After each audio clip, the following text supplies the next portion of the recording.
रघुकुल रीत सदा चली आई, प्राण जाए पर वचन न जाई। ये पंक्तियाँ आपने ज़रूर सुनी होंगी।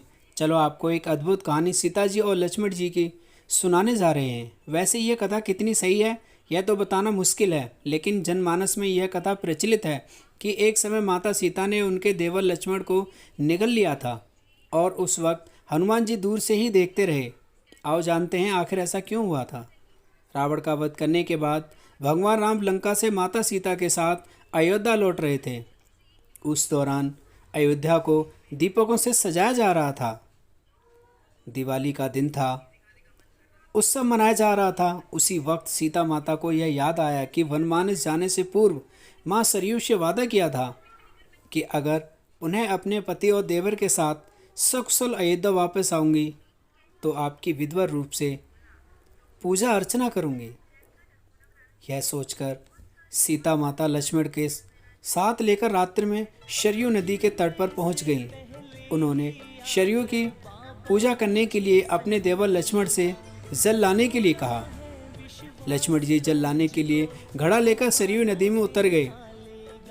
वे जल भर ही रहे थे कि तभी अचानक सरयू नदी के भीतर से अघासुर नाम का एक राक्षस निकला, जो लक्ष्मण जी को निगलने के लिए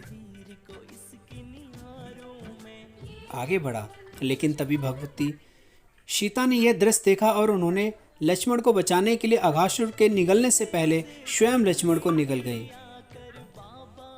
लक्ष्मण को निगलते ही सीता और लक्ष्मण का शरीर जल के समान एक तत्व में बदल गया। यह अद्भुत दृश्य हनुमान जी देख रहे थे, जो एक पेड़ के पीछे छिपे हुए थे।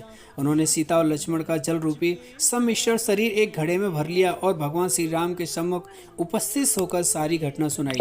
हनुमान जी की सारी बात सुनने के बाद भगवान राम मुस्कुराए और उन्होंने हनुमान जी को बताया कि इस राक्षस को भगवान शिव का वरदान प्राप्त है, इसलिए इसका वध मैं भी नहीं कर सकता।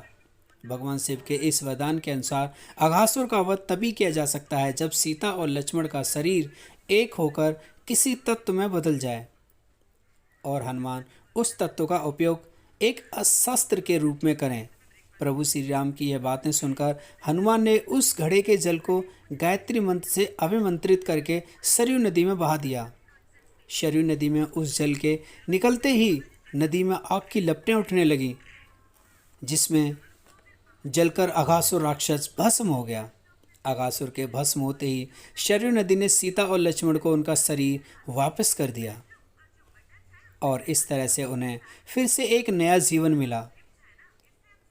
दोस्तों, अगर आपको ईश्वर में विश्वास है तो चैनल को सब्सक्राइब, लाइक और वीडियो शेयर ज़रूर करें और कमेंट करके आप अपनी राय ज़रूर दें इस वीडियो के बारे में। तो मिलता हूँ ऐसे किसी अगले वीडियो में। ऊपर वाला आपको हमेशा खुश रखे। तो जय हिंद, वंदे मातरम।